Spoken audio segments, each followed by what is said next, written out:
असीदत शाह के मदरसे का कोई उस्ताद कहे हम जामिया रासिया के अंदर वहां जाकर भी मुनाज़रा करने के लिए तैयार। छात्रों को राजनीति से दूर रहना चाहिए, हैं? तब पढ़ाई लिखाई में ध्यान लगाओ।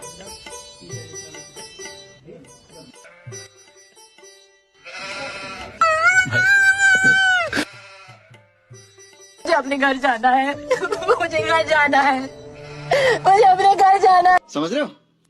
समझ रहे हो आप? समझ रहे हो ना? मौलाना साहब कहते हैं मैं गुलिस्तान में मेरे रिव्यू किया गया था, नो मेरे सामने एक जियाई गोलड़ भी बैठा हुआ था, उसने तशरीह नहीं की। आप ये धोखा देना चाहते हैं ना, ये सामने रखे ना, आप इसको खोलें, सिर्फ खोलना, आपका सफर नंबर 76 खोलें, इसका शाबाश खोलें, जल्दी खोलें ना, अच्छे तालिब इल्मों की तरह जल्दी बात माना करें, खोलें। कौन है ये लोग? कहाँ से आते हैं?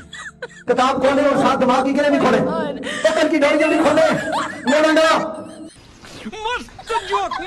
जामे रिजिया ने घोड़ मेरा रख लिया, हाँ सी हो तो जानना, खुद फोड़ खा के चढ़े हैं।